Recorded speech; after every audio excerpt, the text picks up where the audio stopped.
everyone to Daf Yomi Moed Katan, 1 week at a time. This is our second shiur, our second lesson in this Masechet. And today we are going to be reviewing Daf 7 through 13. And we're going to continue discussing different activities that one can do on Chol HaMoed. Again, to remind us, Chol HaMoed are the intermediary days in the middle of Pesach and of Sukkot. And what's just important for us to remember is, on one hand, these days are a festival in the sense that it's still Pesach, it's still Sukkot.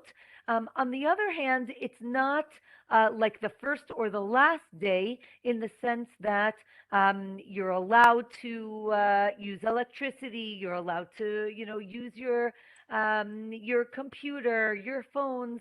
It's interesting to think about that balance between how do we maintain a festive atmosphere, but on a day that's not like Shabbat or like the first day of the festival. And that's really I would say, the underlying theme of this Masechet. How do we make, I know especially in outside of Israel, I imagine most people are going to work doing Chol HaMoed or school. Here in Israel, the kids are off of school, so they do have vacation. I wouldn't say everybody has vacation from work, but definitely the kids have vacation, and there's definitely a feeling of a festive atmosphere.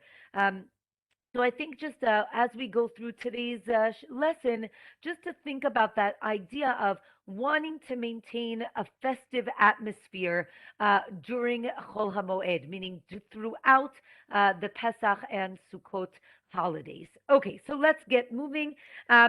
The top of Daf 7 continues talking about catching rodents or moles that are in your field, again, either in a natural way or not in the regular way. Again, we want to make sure that our field will be okay and that our grain, our crops will not be damaged.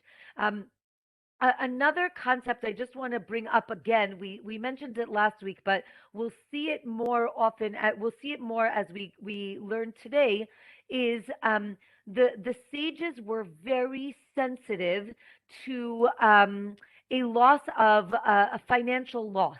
Right? We understand that if you're a farmer, you need to make sure that you're maintaining your crops. If you're a business owner, we want to make sure you're not losing money. So on one hand, the sages want to make sure that you're not losing money. On the other hand, the sages want to make sure you're not doing too much work. Again, as I said, we're trying to maintain a festive atmosphere. On a festival, you really shouldn't be working. Again, it's not like Shabbat where there's a prohibition to work, but we want to create a certain atmosphere. So these two tensions are going to be in conflict as we continue on in this Masechet. One hand, we don't want you to have any financial loss, your land, your business. On the other hand, I don't want you working too hard. So we have to find that balance, and sometimes that is going to seem maybe there might be an inequality to that balance. So we'll see as we continue. Okay, I'm going to share with you, as I did previously. We have some nice pictures for you today, and we'll also open the chat box if anybody wants to ask questions while we're talking. Okay, the Gemara tells us on Daf 7 that you can fix a breach in your wall, and it tells us that, again, I don't want you doing too much work, so you're not going to go out and repair it completely in the way that you would normally repair it. Rather, I want you to fix the breach in a different way. So you can see here, you can either put these palm branches or you can put rocks. The idea is this should be easier than actually making these new boards and actually making a new fence. right? But again, you can't cement them. The Gemara tells us, again, that's too much effort if you cement this, and therefore you can do it in a more, I guess, temporary way. The Gemara does tell us, however, and this is a pretty scary picture, right? If you have a wall that is leaning, that is dangerous, that you can fix regularly. Again, if it's dangerous, you can break it down, you can fix it. Now, I understand it's going to take a lot of effort, but it's worth it because I don't want anyone to get hurt. The next Mishnah is going to talk about Tzaraat. Tzaraat is leprosy, or is translated as leprosy. It's important to understand that that the Tzaraat, the leprosy that we're talking about, is a more spiritual disease, meaning there are physical ailments or symptoms, but the understanding here is that it is a spiritual, there's a spiritual cause to this disease, and not, what we would call, leprosy nowadays, which is a neurological issue. That being said, the Mishnah tells us, actually the Torah tells us, who is the one who diagnoses this disease, this affliction? It's the Kohen, the priest, right? Not a doctor. So it's important to understand we're not dealing necessarily with a medical condition. We're dealing with a spiritual condition. Therefore, the priest is the one who is going to check if you are a leper, a mitzorah. If the signs are clear, you then need to leave the camp or to leave the city. And then if let's say the Kohen is not sure, maybe it is, maybe it isn't. So then what happens is the Kohen tells the person, you need to, and this is going to maybe trigger some people, but you need to quarantine for 7 days, and we'll come back and we'll check you after 7 days. The question is, can the Kohen inspect this lesion on Chol HaMoed? Again, it's a fascinating concept, especially nowadays with Corona. Can you test on Chag?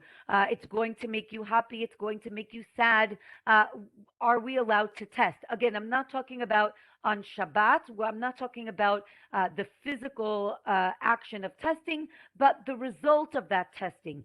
Again, you'll see in a minute, we don't want anybody to be too sad, right? This is a festival. So maybe we'll say, maybe wait, maybe call the Kohen after the festival is over. So the Gemara tells us that you should be lenient and not be stringent when it comes to these lesions. The Chachamim, the sages, say neither of these things, and we have to understand what this means. The Gemara tells us that we do, again, we're still on Daf 7, we don't want a person to become tameh on Chol HaMoed, right? That's going to distress him. He has to leave his house. Therefore, the Kohen can come and check somebody who is already deemed a mitzorah, a leper, to get him out of his quarantine, but not if he is already, but not if he's, again, if we're not sure if he has tzaraat. The Gemara says, wait, don't call the Kohen if you just found a lesion. Really, you should wait till afterwards. And if this person has been, again, he wasn't sure, so he's, again, in this quarantine or kind of a holding pattern, he can show the Kohen, because if he's not sure, then he might extend it, and he was already in this kind of limbo state. Or if he says, oh yes, you really are a mitzorah, a leper, it's again prolonging the same state that he was in. So therefore that would be okay. But again, the Gemara says, once he does leave when he leaves the camp, he then has to afterwards start a purification process. And when he starts that purification process, I might think that that would be a good time. But the Gemara teaches us that at that moment, he needs to then separate from his wife. So in order to get out of being, meaning once you've finished the quarantine section, portion of your of the tzaraat, of the leprosy. So again, you don't call the kohen to check. You wait till after the festival. And the Gemara talks about the king Uzziah, who actually had tzaraat. He had leprosy, and talks about the details of what that entailed. The Gemara talks about leprosy of a house, right? We were talking about leprosy, or at least I implied that we were talking about leprosy of the body. Leprosy, again, as I mentioned, this is not a medical condition, and because it's a spiritual condition, it actually can exist in on the house, meaning on the walls of a house. And the Gemara tells us that if that happens, you first clear out everything that's in your house, then you call the Kohen, and then he can declare that the house is tameh, impure, because the second he does that, everything in the house will become impure. So the Gemara teaches us how to kind of navigate that situation so that we want to be able to save all the furniture that is in your house. The top of Daf 8 continues on this idea that maybe you can only postpone the diagnosis for a mitzvah, or maybe only if it's on the house. But again, if it's on the house as opposed to somewhere else, maybe we postpone it, maybe we don't. Again, as we said, we do delay the priest from coming to check the tzaraat if it's Chol HaMoed, and he needs to check it during the day. Fiona's asking, what are the signs of the house? That's an excellent question. It seems to be a discoloration of the walls. I always envisioned it like mold, like some sort of growth or something on the house.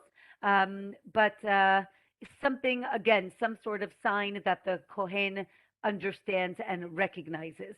The Gemara tells us that you have to check during the day, not at night. And interestingly, if the priest is blind in one eye, he cannot check, even though he can see from his other eye. He cannot check, maybe because he can't check very well, but he cannot be one of the priests that checks. The next Mishnah on Daf 8 tells us, so this is important to understand. We're going to talk about burial practices during the time of the Mishnah and in the Gemara. We know nowadays we generally bury a person in a coffin.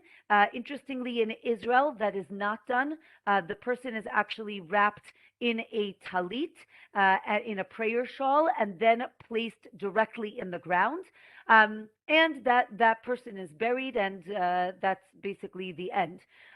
In the time of the Mishnah and in the Gemara, we have this idea that they would set aside the body to decompose, and once the body decomposes, they would then dig up or collect the bones and then rebury those bones or put them in a family crypt.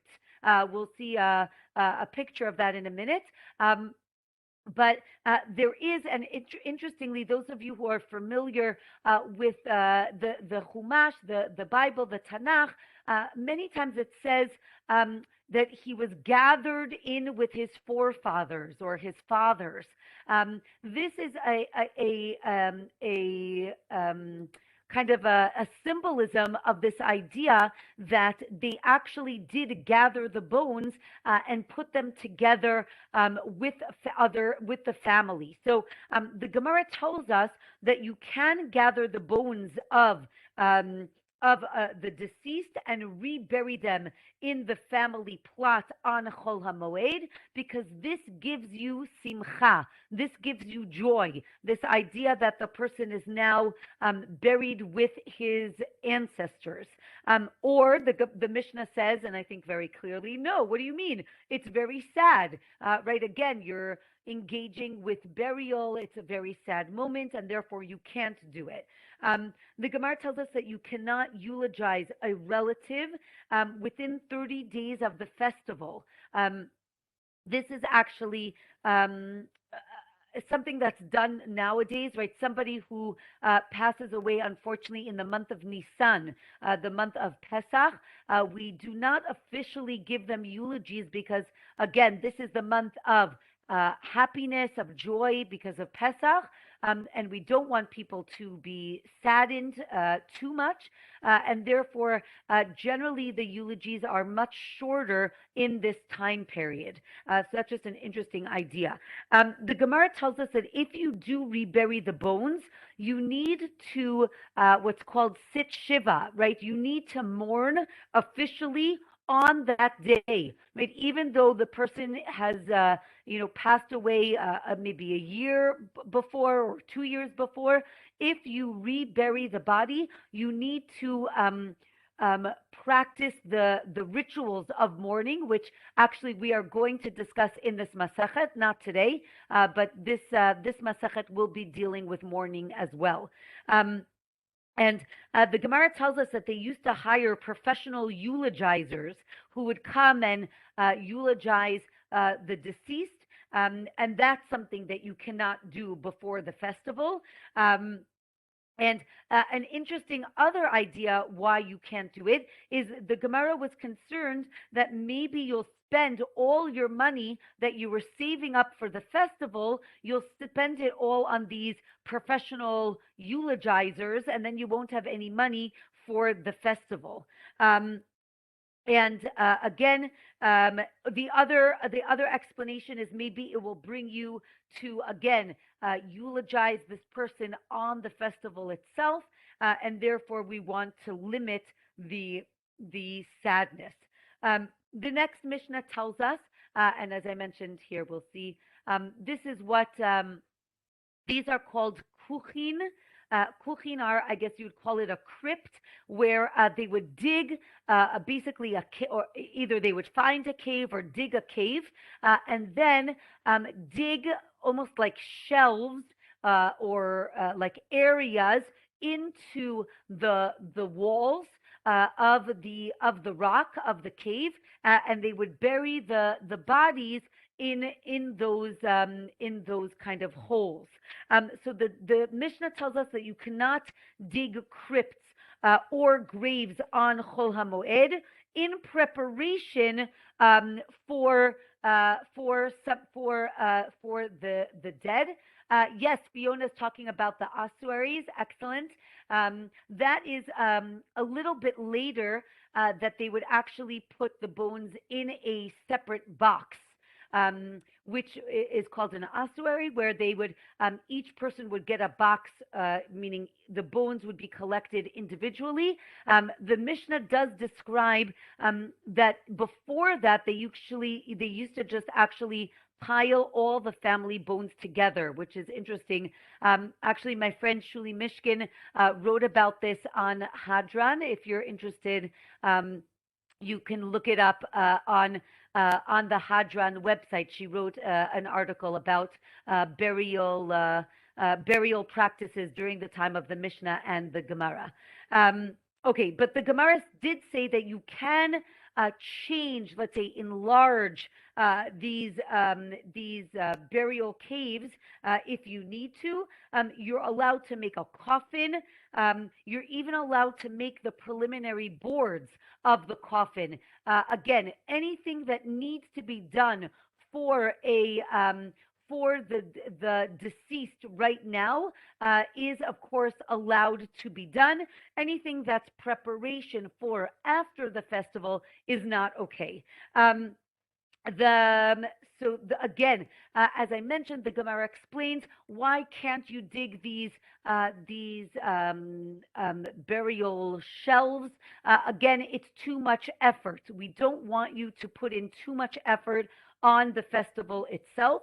But as I mentioned, you can extend or you can widen them. From here, the Gemara talks about other things you're allowed to do on Chol HaMoed. You can make these laundry pools that they used to have in their courtyards. So this is a picture of these laundry pools where they would do the laundry in the courtyard itself. And as I mentioned before, you can do anything for a dead body, for the deceased on Chol HaMoed. Again, some say you cannot make new boards for the coffin. Others say yes, if you need to, obviously you can. The Gemara tells us that you're not allowed to get married on Chol HaMoed or do Yibum. Right? Yibum is the Levirate marriage, which means if a couple was married and the husband died without any children, there were no children, there is a mitzvah that the wife, the widow, should marry his brother. This is called Yibum, and we'll talk about it more. There's a whole masechet about Yibum. It is quite complicated, but it's an interesting topic. But the bottom line is that you cannot do any one of these marriages on Chol HaMoed. We are taught that, the Mishnah tells us that you can use cosmetics on Chol HaMoed, and that regular people can sew, right? You need to mend something, darn a sock, but if you're a tailor or a seamstress, you are not allowed to sew. Maybe only like a temporary stitch. We'll see some pictures about that in a minute. You can weave cords or ropes of a bed frame.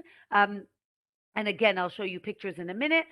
You can weave them, or maybe you can't weave them and you can only tighten them. Okay, so let's go to the Gemara. The Gemara tells us, why can't you get married on Chol HaMoed? Again, this new concept of we're not allowed to mix one simcha, one joyous occasion with another. Chol HaMoed, as I mentioned before, the festival is meant to be a joyous occasion. We need to focus on that joy. After the festival, feel free to get married, right? We want people to get married as soon as possible, but the festival is a time to be happy about the festival. And if you're going to get married, you are only going to be happy about the marriage and not about the festival. Or the Gemara tells us maybe it's because weddings are a lot of work. Again, as we mentioned, we don't want you to do too much work. Or maybe again, if you know you have vacation on Chol HaMoed, you'll say, let's save all the weddings till Chol HaMoed when we know we're taking a vacation.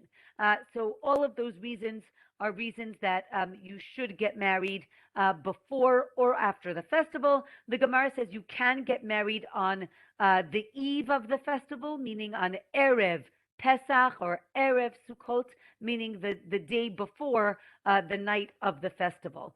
Daf 9 says that this concept of not mixing festivals or joyous occasions, is that we learn this from Shlomo, from King Solomon, because he dedicated the temple, the Beit HaMikdash, for 7 days, and then they celebrated 7 days of Sukkot.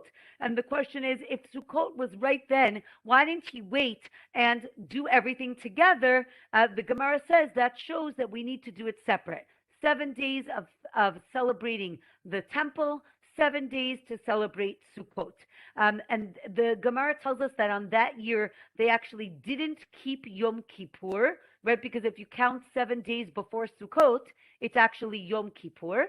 Yom Kippur is in there. And they didn't keep Yom Kippur because they were in the middle of this celebration of the dedication of the Beit HaMikdash. And the Gemara says that a heavenly voice came out of the sky and told them that they did the right thing, that everybody is going to the next world, and they did the right thing.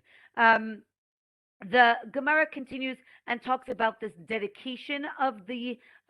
We were talking about the dedication of the Beit Hamikdash, the temple, also the dedication of the Mishkan, the Tabernacle. That was 12 days in a row, and again, 12 days would mean that they also celebrated on Shabbat.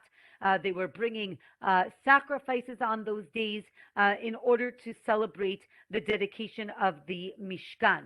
And then afterwards, they went home and they were happy after this dedication. The Gemara, I think, very vividly describes the beginning of the dedication of the temple, where Shlomo, King Solomon, wants to bring the ark, the Aron HaBrit. He wants to bring it to the Beit HaMikdash, and when he gets there, the doors don't open. Again, interestingly, these doors were very magical.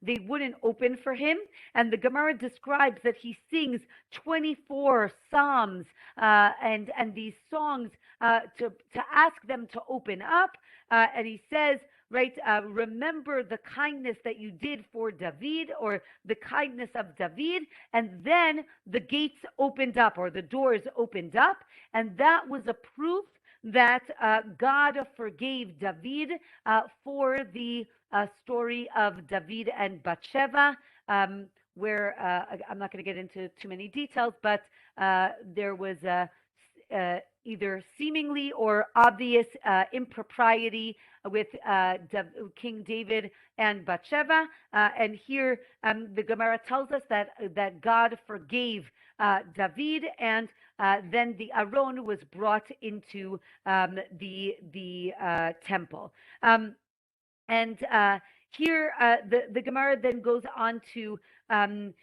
different ideas about learning, the importance to stop learning Torah in order to do a mitzvah, right, to help other people. And also this idea that this world is like a lodging, like a maybe like an inn, like a stepping stone, because it's so short as compared to the next world, right? The next world is our house. This world is, I don't know, a cabin, a bungalow, a motel. This world is just the motel. We are looking forward to the next world where we get to move into our real house. So therefore, right, the Gemara talks about that we should never be embarrassed or never embarrass other people. Okay, from here, the Gemara starts talking about adornments of women. Yes, Leah mentions antechamber. Yes, that is the real word. I was looking for a you didn't like motel, but yes, beautiful. Okay, adornments of women are okay on Shabbat. The Gemara interestingly says maybe only for young women, not for older women. And the Gemara says no, anybody, even if they're 1 foot in the grave, they're allowed to adorn themselves on the festival on Chol HaMoed. Right, women should look beautiful. The Gemara talks about different types of hair removal techniques based on your socioeconomic situation, whether you used whether they used lime if they were poor, or oil. There's unfortunately a very terrible story. Interestingly, that it was Rav Bibi who would actually remove or help his daughter with a hair removal process. And he did it the right way, but unfortunately, someone in his town saw him and did it the wrong way, and unfortunately, it did not end well. Daf 10 talks about the sewing, right? We talked about if you are a professional, right, seamstress or tailor, again, we don't want you doing work. So if you're a tailor, your work is sewing. So we don't want you doing that on Chol HaMoed. You should be relaxing. But if you are excuse me, excuse me. If you are a regular person and the button falls off of your jacket, your kids tear something, so the Gemara tells us that you can mend it on Chol HaMoed, but again, the tailor he needs to either do some sort of like irregular stitch or maybe something jagged, but the idea is that you should not do it in your perfect way. We talked about beds. So let's just look at what beds looked like or what a bed frame looked like in the time of the Mishnah and the Gemara. Right? You have some wood, you have ropes that are holding together the wood and are going to hold up your mattress. Again, don't get too excited about what the mattress is, right? It could be some straw, it could be some fabric. It wasn't it was not Sealy Posturepedic, but the idea is there were ropes that held up the bed. So you see here, the Gemara talks about the ropes going again vertical and horizontal. So can you again maybe you can weave these ropes again? They're woven in the sense that there's an up and down, in and out kind of motion, or maybe you can only put it one way, in this way, like vertical. Again, you might ask, what's the big deal? What's the difference? Again, we can understand that this upper picture is much more effort than the lower picture. So again, we want to make sure that we can function. On the other hand, we want to limit our exertion. The other option, again, is maybe you can only tighten. You can see here, this would not be a very fun bed to sleep on. Everything is very loose. So you can tighten, the Gemara says you can tighten these ropes. So that is the discussion. Again, here's just showing you how they would weave these ropes. Another option is maybe you kind of pack in the ropes with some fabric, and then that would be enough for to fix our bed. Oh, I like that. Sarah's telling us good night, sleep tight comes from this type of bed. Wow, I did not know that. I thought you were supposed to be bundled up in your blanket. I thought that's where the tight came from. But you're saying, may your bed be tight and may you not fall through the cracks. Okay, beautiful. Next Mishnah on Daf 10 talks about setting up an oven. Okay, setting up an oven or a millstone on Chol HaMoed. You can do that. Interesting, we have some pictures of what the ovens looked like. I don't think you can tell from this picture, but it's supposed to, these ovens are clay. They're made out of clay, so I don't know if that looks like clay to you, but again, the idea is, yes, the idea is that this is what an oven looks like.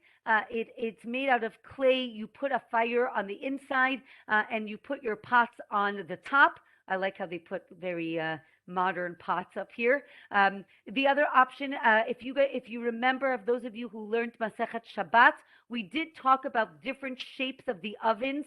Right, this one is much hotter, right, because it concentrates the heat to the top. This one is, single burner. Also, this one is going to be hotter, not as hot as the triangle one. Here's a millstone, right? The millstone was 2 stones, a lower base plus an upper. Here, this is what it looked like. An upper stone. You put the grain on that lower stone, and then you rotated. One second, I think I have a picture here. And then either either a person pushed this beam, or an animal pushed the beam and went around and around, and that's how you ground the grain.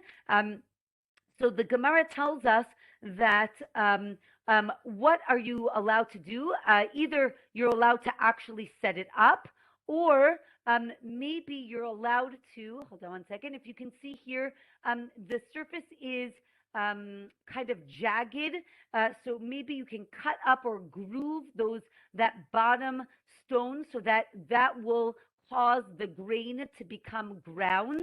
Um, or maybe it's talking about creating this eye hole or this hole in the middle, which helps to stack the stones one on top of the other. Um, Again, the Gemara tells us that if the stone is new, you cannot complete it on Chol HaMoed. Again, completing a utensil is not something that you should do, but you have to leave it a little bit unfinished. The sages say, no, no, no, you actually can complete it. The Gemara says you can use this millstone to grind a small amount of wheat. Again, whatever you need for the festival, but not, 20 kilos of flour because, you're on vacation, so you might as well work. Again, we don't want you doing too much effort. The Gemara talks about different things that you're allowed to do for your animal. The context is, again, if your animal is going to be helping you with this millstone, can you trim its nails? Can you right different things that need to be done for the animal? If it's something that needs to be done for this animal on Chol HaMoed, you're allowed to do it. Then the Gemara now talks about, again, other activities. Here it talks about placing the stones on. Here are things you're allowed to do for the animal, right? Brush it or comb it, set up the trough. From here, the Gemara starts talking about what type of work are we allowed to do on Chol HaMoed. The Gemara talks about not improving your land, but you can clear your land if, let's say, you want to use it for a threshing floor, for something that you need to do on the festival itself. The Gemara talks about different actions that, I should say, the same action, but depending on your intent, it is either permitted or forbidden. So the Gemara talks about, right, depending on your intention, it could either be, as I said, either forbidden or permitted, right? You can open up a water canal in order to catch fish, but not to irrigate your land if you don't need to irrigate that land, right? Even though it's the same amount of work, which again, as I mentioned in the beginning, right, we have this idea of, I don't want you working too much, but if you need to, you can. But what does it mean, do I need to, right? So we're constantly trying to find that balance that even the same action on one hand would be okay because I need the fish. On the other hand, you can't do the same work to irrigate your field if you don't need to. So just an interesting idea. The Gemara tells us if your dates are going to be ruined, you can crush them on Chol HaMoed in order to dry them out.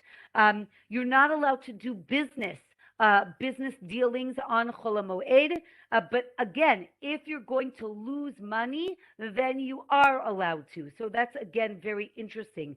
Daf 11 talks about making fish traps on Chol HaMoed. Those are easy, so you can do it.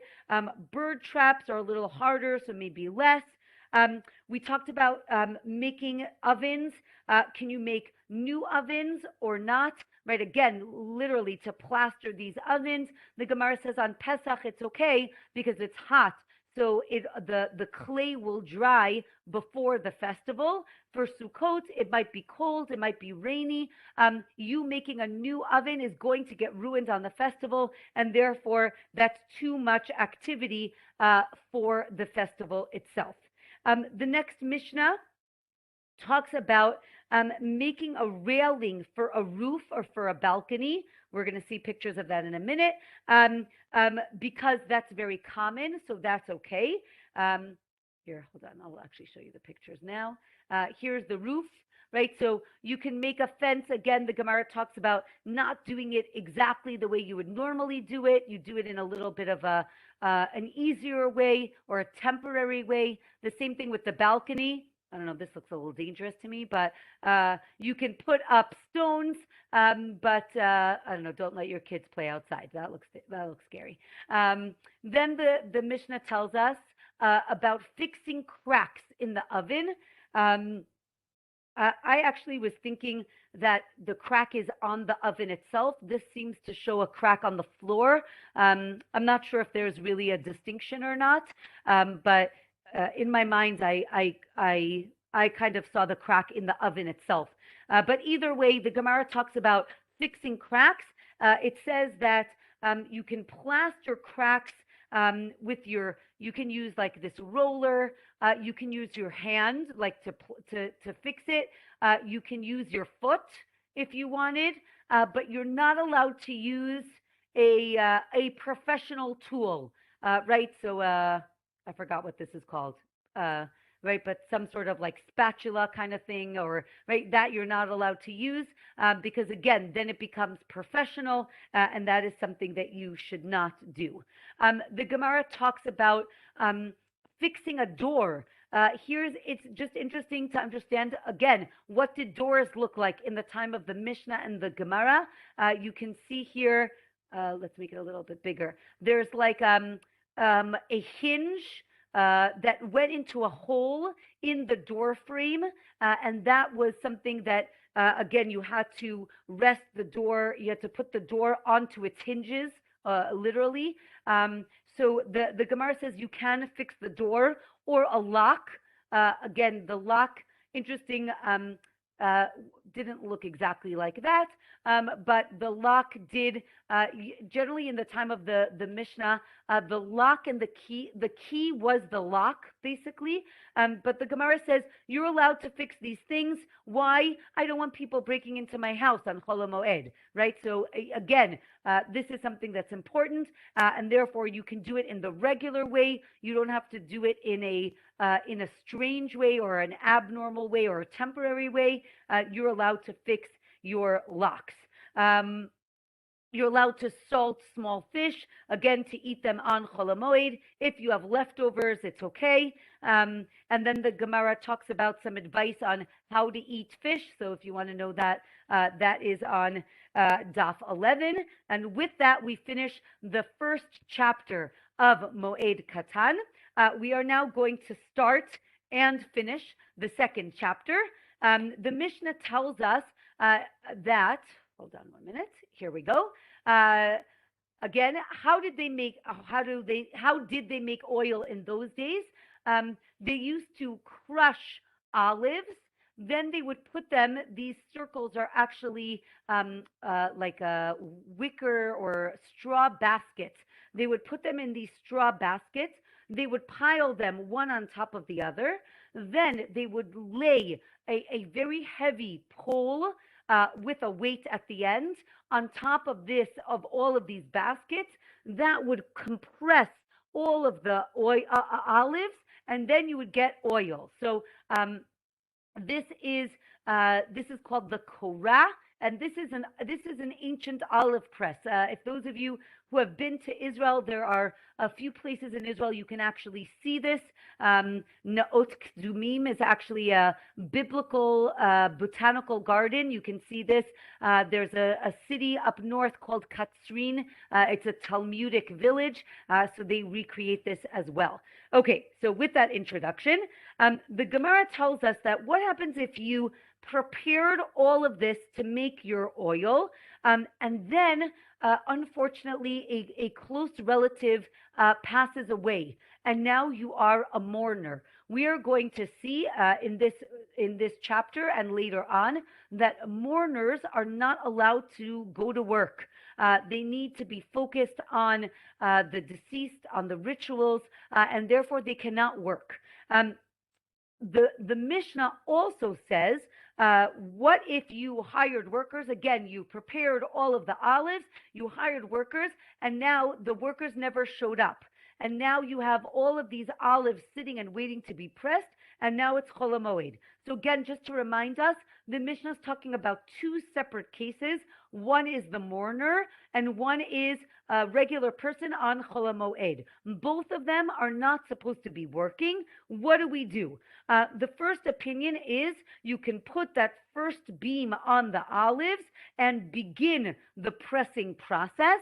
The second opinion is actually you can do the entire process, meaning once you start and we don't want this oil to get to go to waste, you can complete the process. So again, option number one or opinion number one is you do the minimum. Opinion number two is you just, once you start, you do what you need to do. And we're going to see this later on in the next Mishnah as well. The Gemara teaches that, again, to prevent loss, the mourner is allowed to do some sort of work, and we have to figure out what that is. Or you can do this for the mourner, but again, it's his olives, so you can do it for him, but he himself cannot do it. Again, that's a machloket. The Gemara says you can even plant a field for him if it's time sensitive, right? Again, if this is the time that you must plant a certain crop and he is unable, or she, the person is unable to plant the crops, you can plant it for them. So now the Gemara is going to talk about different cases of this more, again, either it's the mourner or it's on Chol HaMoed. There are difference of opinions on what the Gemara is talking about, but we're going to talk about, let's say, craftsmen or somebody who is hired to do a certain job, and now they can't. What do we do? Right? So the Gemara says that if that person is the only craftsman around, he can actually do the work in private. Not so that everyone can see, but in private. What if the public needs this person and he's the only person that can do it? So then that person can do it because the public needs him. And I think this is also very interesting in terms of public needs versus private sensitivities. Again, we need to be very sensitive for the private person, but if there is a public need, it seems that the community sometimes trumps the private individual, which is interesting. Certain people are allowed to do their work while they mourn. Again, the Gemara goes through a list of different people. Others can't. Again, are they replaceable? Are they not? And again, it seems subjective, but that is what the laws of Chol HaMoed and mourning are going to be about. The Gemara says also very interesting point that, I mean, they're all interesting points, but another interesting point, that if a person is a prominent figure in the community, then they need to hold themselves to a higher standard. And the Gemara goes through numerous stories of people who either went out of the way to be more stringent or didn't, and the other rabbi got upset because you should have known better. You should have done better. So the Gemara talks about on Daf 12 the idea that if you hire non-Jewish workers who are allowed to work whenever they want, if you hire them for a project, they can decide when they want to work. But they shouldn't work on, let's say, I'll give an example, right? Let's say you hire non-Jews to build your house. They can work whenever they want. But first of all, if you hire someone to do a very specific thing, or you cannot hire a non-Jew to work for you on Shabbat itself. But again, if it's a project, they can decide when they're working. The Gemara tells us only if people don't see it, right? If it's somewhere out in the middle of nowhere. But if it's in the middle of the city and everybody knows that this is Tamara's house, so then they cannot do the work because people are going to think, oh, look, she hired someone to work on Shabbat or on the festival. So the Gemara says you have to be very careful and actually tell them not to work on these days. And interesting, if someone does, let's say, work on Shabbat or on the festival, I should say on the festival, so the Gemara tells us you can pay them by giving them food, but it's better not to pay them with money, right? So you pay them as like a barter, as opposed to that. This way it's not considered a job, like you're doing me a favor and I'm doing you a favor. The Gemara says that anything that you can do on Chol HaMoed, you can ask a non-Jew to do, but anything you can't, so then you shouldn't, right? Meaning it should be across the board. Okay. The Gemara talks about again here. Your animals also shouldn't work on Chol HaMoed. Again, if you're resting, your animals should also rest. Here, the Gemara talks about penning or bringing animals into your field in order to fertilize the field. So the Gemara says that you shouldn't do it. And yes, because again, they're working for you. The next Mishnah, we talked about making oil. So generally, with talking about making oil, we're also going to talk about making wine. Here, again, what's the process of making wine? Is anybody thinking of Lucille Ball? Okay. Right. What's the process of making wine? You put the grapes in here it looks like in a vat, but it could be on a stone floor. You step on the grapes, you crush the grapes, and then the grape juice, right, flows out into another pool. Then that grape juice needs to be put into barrels and then sealed. So the Mishnah tells us, again, very similar to the oil, the Mishnah tells us that if you started the winemaking process and then you become a mourner, or again, if it's Chol HaMoed, and now what do you need to do? The first opinion is you can do whatever you need to do. The second opinion, Rabbi Yehuda says, no, you can put it into a barrel or a jug and then cover it with these wood boards, right? This is not the normal way to make wine, but it's a temporary fix, right? You temporarily close it up, and then after the festival, you do what you need to do. So again, the Gemara says you need to teach about oil and wine because, again, you might think maybe oil is more expensive than wine, so maybe there would be a difference of opinion. The Gemara says no, it's the same thing. The same thing with beer, right? Again, you might think it's a little cheaper, but the same thing with beer. Again, if it's to prevent loss, you're allowed to do what you need to do.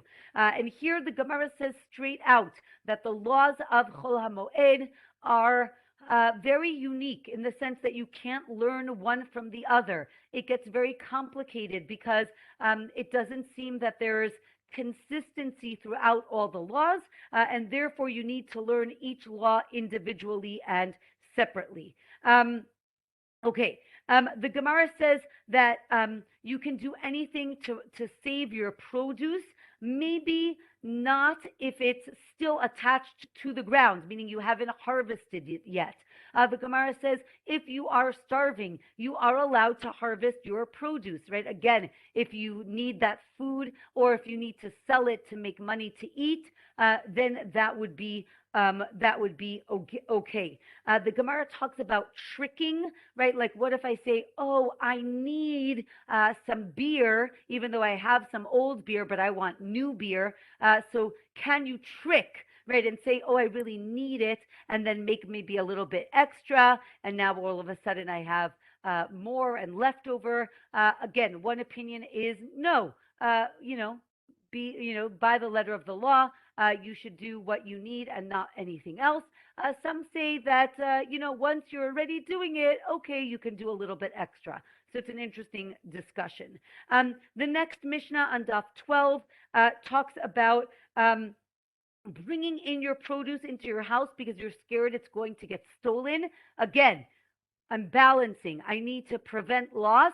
I don't want to do too much work. So we want you to find that balance. So if you think that someone's going to steal your produce, bring it into your house. The Gemara says you should do it privately. Not everyone should see it. You can remove flax from soaking. Again, we don't want it to get ruined. As long as you don't schedule all your work for Chol HaMoed. The Gemara on Daf 13 talks about penalizing people for scheduling or doing things on Chol HaMoed that they're not allowed to do. you do penalize that person, but if that person passed away, you do not penalize the heirs, right? The children. It's not about the property, it's about the person. The next Mishnah tells us that you can't buy a house or a slave or an animal on Chol HaMoed, again, unless you need them for the festival. If not, you can't. However, and I think this is a beautiful social justice awareness issue, the Mishnah says that if the seller needs money to eat, you're allowed to buy those things, which is interesting, right? You don't need those things, the animal or the produce, but the seller needs the money. You're allowed to buy from that person. So that's, I think, a beautiful idea that, again, as we talked about, being sensitive to the community, to the other. The Gemara tells us you can hire yourself out to work on Chol HaMoed if you don't have enough food. And here the Gemara talks about different craftsmen that are allowed to work on the eve of Pesach, on Erev Pesach, right? Basically, what stores are open before Pesach? The tailor, you want to make sure you have good clothing. A barber, you want to make sure you get a haircut. And the launderers, right? I forgot to wash my clothing. Quickly, can you wash my clothing? Right? So those you are open before Pesach. It's just talking about before the festival. The next Mishnah, you can't move things from one house to another, right? Don't say, oh, moving day is going to be on Chol HaMoed because I'm on vacation. No, again, too much work. We don't want you working that much. You can move things from one house in the same courtyard to another house in the same courtyard because that's less of an effort, right? But if you have to hire a moving truck and you have to go and up the stairs and down the stairs, that's already too much. You should not do that.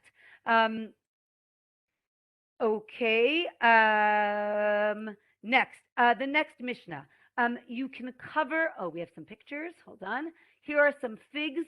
Right. Again, figs. They dry them, so you can cover your figs with either flax or different substance or fabric in order to dry your figs. Again, we don't want them to get ruined. Let's say it's raining. You can cover them. Rabbi Huda says you can even kind of condense them. Here we have a picture of that. Here's another type of covering, or like really kind of packing them together. I think here, or like really piling them together. Again, we want to make sure that they are preserved, that we don't lose them. The Gemara says, again, we're talking about being stringent. Therefore, you shouldn't work in public. You could do it in private. And from here, there's a whole discussion about chilka. They ask, what is chilka? Is it wheat? Is it spelt? Here we're talking about grain being soaked in water before it's ground. The Gemara talks about being able to sell spices. It's so interesting because the Gemara talks about it says that the spice merchants are allowed to be open on Chol HaMoed, and basically you can't buy too much fruit because the fruit lasts. So you kind of limit how much you're buying, but spices, I guess maybe if we're talking about herbs, are going to dry out very quickly. So you are allowed to buy them on Chol HaMoed because you're going to use it up on that day. So again, the spices, you buy only what you need, and therefore you can sell it in a normal manner. And with that, we finish our second chapter of Moed Katan. So thank you everyone for joining in. Next week, there's going to be a little bit of a change. I'm not able to teach on Tuesday, so I'm going to be teaching on Sunday night. So the same time, but we're going to be doing it on Sunday. It'll be 9 p.m. Sunday night, Israel time. So please calculate that accordingly. I hope you can all join, but if not, it will be recorded. And then the following week, it will be back to our regular schedule. So wishing everybody a Shavua Tov, a wonderful week, and a Shabbat Shalom, a beautiful Shabbat. And thank you very much. And thank you, Rabbi. Thank you.